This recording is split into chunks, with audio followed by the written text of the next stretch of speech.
Imam dan Joko, 4 sekawan yang berusia di kisaran 16 dan 17 tahun. Saat itu mereka duduk di kelas 2 SMA. Mereka sangat kompak dan sangat usil.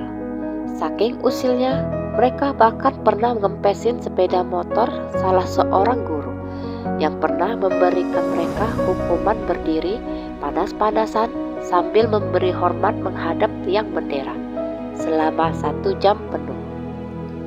Hal itu dilakukan sang guru karena mereka berempat ketahuan membolos beberapa kali. Sang guru yang kesal pun memberi mereka hukuman. Sang guru sudah terlalu sering memperingatkan mereka, tapi tetap saja mereka mengulah. Tapi setiap kali mereka dimarahin, bukannya menyesal, mereka bahkan menjadikan kemarahan sang guru untuk mencari ide kenakalan apalagi yang akan mereka lakukan untuk membalas kemarahan sang guru. Orang tua mereka pun sudah sering dipanggil untuk membahas kenakalan anak mereka. Tapi yang namanya orang tua tidak semua sama. Ada yang bisa terima, ada yang tidak. Orang tua Alan dan Imam masih bisa menerima tuduhan tersebut.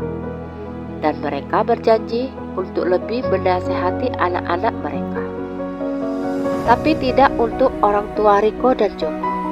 Mereka merasa anak-anak mereka baik-baik saja dan bukan anak nakal. Mereka bahkan menuduh Riko dan Joko hanya terpengaruh kenakalan Alan dan Imam. Padahal yang tidak diketahui orang tuanya Riko adalah bahwa anaknya sendirilah yang selalu punya ide-ide untuk mengerjai kawan-kawan dan guru mereka. Sedangkan Alan dan Joko serta Imam hanya ikut-ikutan saja. Mereka takut pada Riko yang berbadan tinggi besar. Dan Riko juga memiliki temperamen yang sangat kasar. Suatu ketika mereka berempat membuat onar kembali. Mereka mengerjai salah satu teman sekelas mereka dengan mencoret-coret mukanya pakai spidol. Padahal si teman udah teriak-teriak memohon pada mereka untuk berhenti. Tapi teriakan si teman malah memacu adrenalin mereka untuk meneruskan perbuatannya. Kejadian itu disaksikan oleh salah seorang siswi wanita yang kita sebut saja namanya Yuli. Yuli yang merasa kasihan melihat temannya dikerjain, berinisiatif melaporkan hal itu kepada guru mereka. Sang guru pun segera bertindak. Beliau dengan marah membawa keempat murid Badung ini ke kantor kepala sekolah untuk melaporkan tindakan mereka. Kepala sekolah pun memberi sanksi tegas dan menskorsing mereka selama 1 minggu. Apakah dengan hukuman itu mereka bertobat? Ternyata tidak. Riko CS yang jengkel mencari tahu siapa yang telah melaporkan tindakan mereka sebelumnya. Akhirnya, entah bagaimana caranya, mereka mengetahui kalau Yulilah sang pelapor itu. Riko pun mulai berpikir, cara apa yang pantas untuk memberi pelajaran ke Yuli untuk tidak terlalu ikut campur urusan mereka. Ada beberapa ide yang terlintas di benaknya. Tapi setelah menimbang-nimbang, akhirnya ia memilih salah satu dari sekian banyak ide balas dendamnya untuk segera dipraktekkan. Ia pun mulai menyusun rencana dengan 3 kawan begundalnya. Mereka pun sudah gak sabar ingin membalas Yuli dengan mempermalukannya di depan banyak orang. Yuli yang saat itu akan pulang sekolah segera mengeluarkan sepedanya dari tempat parkir sekolah. Ia pun segera menaikinya. Saat itu lagi rame murid-murid yang bergerombolan mau pulang. Yuli salah satunya. Yuli pun mengayuh sepedanya.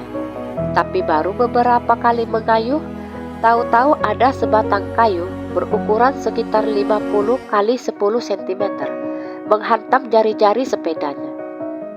Yuli yang kehilangan keseimbangan pun akhirnya terjatuh. Riko CS pun tertawa-tawa senang. Misi balas dendam mereka berhasil.